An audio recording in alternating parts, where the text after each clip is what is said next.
this is the course How to Invest in Art. This is the first part, the artist mindset, being a visual artist. We can speak here of three elements. First, psychology of the artist. Second, technique. And third, a possible definition of what art is. First, artist psychology. In psychology, there are two factors: the mentality of the artist and a minimally stable mental health. Mentality. We clearly see that the mentality of the visual artist is vastly different from the mentality of the so-called common man. A simple choice has to be made here. From the beginning, either we choose the profound language of an exceptional artist, or we opt for instant money and fame for fame's sake.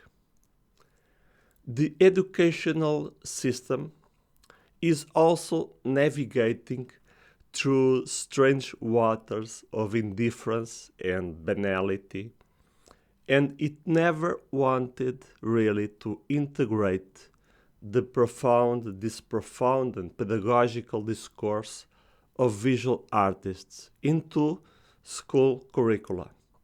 It is not clear why, since the added value is really obvious for everyone. So, marketing, always minimalist and practical discourse, now wants to convince us artists that the artist really has to create his own brand and his own online store just to try to integrate his unique language into this superficial mainstream thinking, which favors a way of capitalist acting. The effect of this fallacy is quite visible. The artist is integrated into society at the rhythm and in the terms of that same society. And his power of transformation ceases to exist. Once again, I say and I warn, either we want sociological change, or the role of the artist is the uncritical and gentle adaptation to what already exists. A little harlequin, someone who is tolerated as long as he remains in his corner without raising any problems. Therefore, the question arises: how do I identify an authentic artist? Well, the best way to answer is to go back to the 1970s and face the perfect dichotomy: the American Andy Warhol and the post-war German artist Joseph Beuys. Warhol represents the passive acceptance of capitalism. Beuys means questioning an entire society that allowed itself to become bourgeois and whose moral values probably were never there. This dichotomy expresses a deeper European point of view, and on the other hand, a typically American way of looking at things, with a lot of immediate profit, and superficiality. Pop art seemed to fiercely criticize capitalism, and yet it needed it to value itself. This is the perfect contradiction, the spot where art ends and market begins. So let's go to mental health. Mental health is a decisive aspect in the life of an artist, in many aspects that are not usually discussed. For now, separating madness and genius. It is almost impossible to do that. The artist needs a very strong inner vocation. And this vocation is often fed by a deep depression, an emotional imbalance that has been there for decades. And it is on this razor edge, on this unstable balance, that not only his personal style is created, but also the artist's own life and future is played out. Art can be therapy, yes, just as it can be a danger to the artist's existence through its psychology.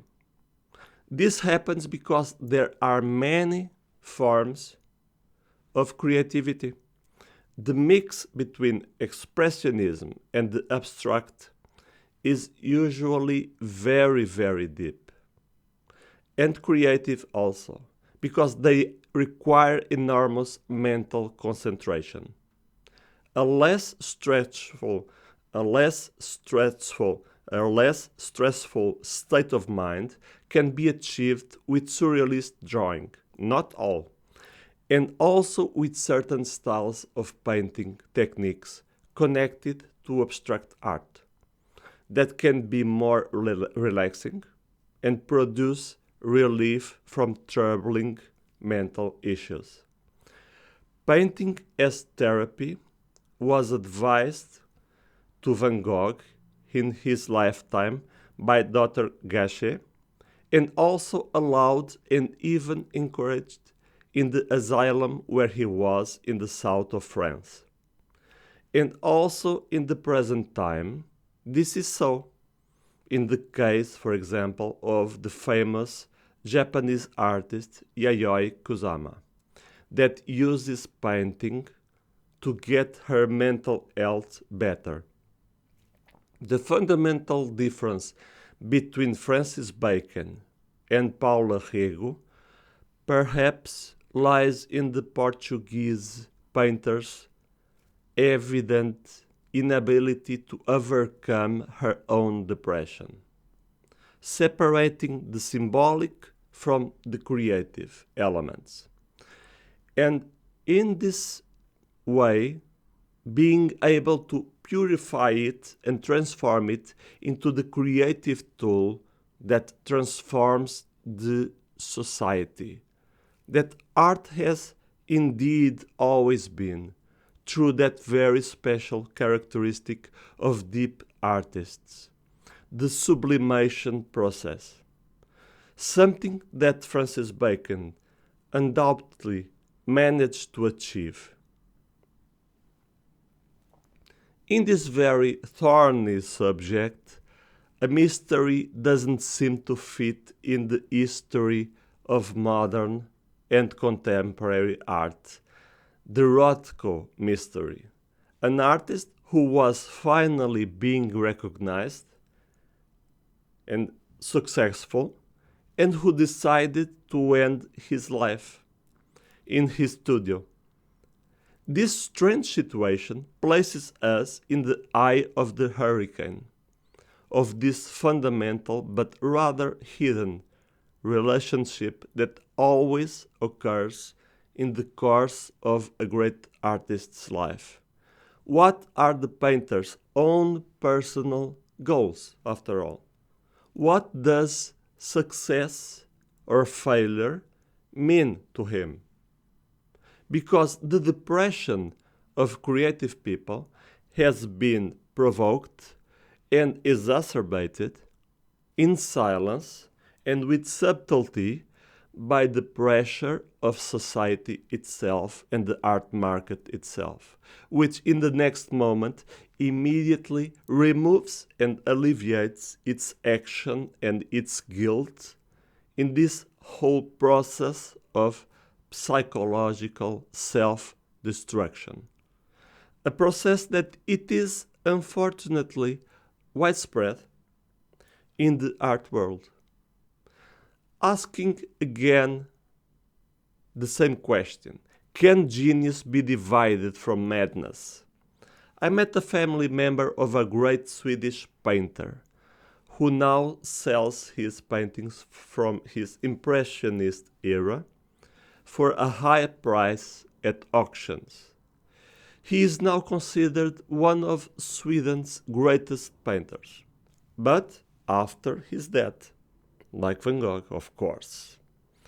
And yet I saw some of his drawings from the phase when he went crazy, he died crazy, and they are far more interesting than this more figurative painting of Impressionist phase. So I ask myself, where is the quality in drawing or painting? And another question that follows this one, and even more important, why is this quality still not promoted and publicized to the general public that likes art?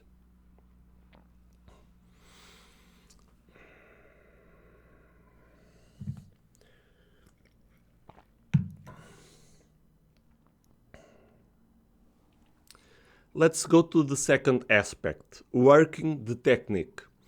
This always generic and ambiguous notion of technique allows a very interesting analysis. And this analysis is often done by the artists themselves and ignored by everyone else, I think. Abstract painting has always been the poor relative in the context of art education. But such an idea makes no sense at all, since there are many more immutable laws in the abstract tendency than in the figurative trend. The belief that figurative art is much older than abstract art is also not true. There are several expressions of the abstract that are as old or even older than realism in the history of art. Mastery of a technique is closely linked to the artist's personal style, which can take a lifetime to perfect and achieve, as can be obtained also in an almost automatic and fast way. The great American abstract painter Jackson Pollock said quite rightly that technique is only a means to an end, and that with the technique we make a statement, and that's all. This trend towards direct non-figuration constitutes a huge creative advance indeed, but it also hides a real danger: the complete loss of visual composition rules. In other words, because everything is possible, painters completely lose the notion of organizing space, color, and form, and frequently they reach a creative dead end, which can lead directly to suicide, as seems to have been the case with abstract painter Mark Rothko. Already the famous German painter Gerhard Richter, one of the greatest living painters now, declared to everyone's amazement, but with great wisdom, "My technique is just to know when I should stop." And he's right. In fact, this is also my personal experience. Knowing when I should stop is the best technique of a painter with a clear abstract inspiration. A delightful event in the history of painting is that between Pollock and his wife, the equally great painter Lee Krasner. He asked her, "What do you think of my new painting?" To his question, to this question from Pollock, Krasner replied with another question, quite terrorist one. "But Pollock, is this a painting?" The influential Catalan painter Antoni Tàpies also pursues an individual, solitary, highly controversial path on the limits of what can still be considered a work of art. And Lee Krasner could also ask him the same question. "Tàpies, is this a painting?" Fourth element. Why we as art investors must seek a definitive style. To buy well, you have to know what you are buying, right? This so elusive definitive style, how can you recognize that the artist has arrived to that style? We can recognize a basic need here, to have a vast and well-organized visual culture. Can go a long way. Know what has been done in the past, knowing what styles and movements exist in the present, and above all, knowing how to distinguish quality and genius in the specific author, whether he is asking 10, 100, or $1,000 for a work of art. At a time when a little of everything has already been done in art and achieved in art, and as much as it may frighten the most unwary, more difficult than obtaining and reaching this unique and non-transferable personal style is to keep it for a long time. And here comes a new mousetrap. The art market will demand from this moment on the recognition of a personal style from a special artist, more of the same. That is, the repetition of the same formula for the benefit of the entire industry. The well-known and popular concept of in a team that is winning, you don't change it. Once again, the artist may feel trivialized and used by the art market, which gives rise to a new depression or new distortions in the life of the artist between their own notion of what is their best work and the way the art market perceives it and gives value to it from the outside perspective. Having a language of your own in art is the artist's ultimate goal. It's a pity that the industry doesn't think and promote just the same quality. I refer it once again. Drawing is probably the most crucial in art, but nevertheless, it is painting the most valued and saleable creative form on the art market. Knowing when there is plagiarism has become, over time, one of the most important tools of the art collector. This is because these reinterpretations are increasingly widespread and subtle.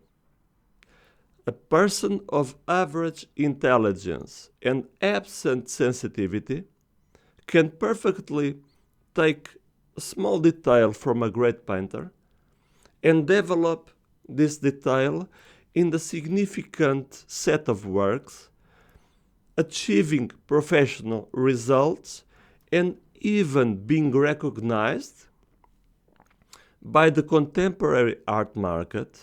In fact, this is what has happened in the last decades. So let's repeat the question. How can I know that this is a definitive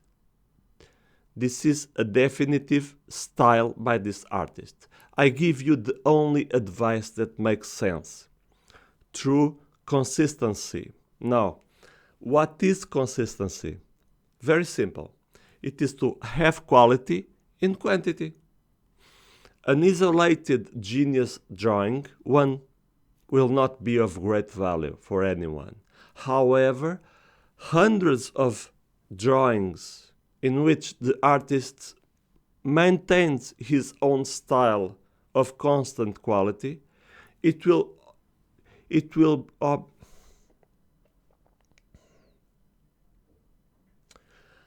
however, hundreds of drawings in which the artist maintains his own style of constant quality, it will obviously be much more valuable in the near future.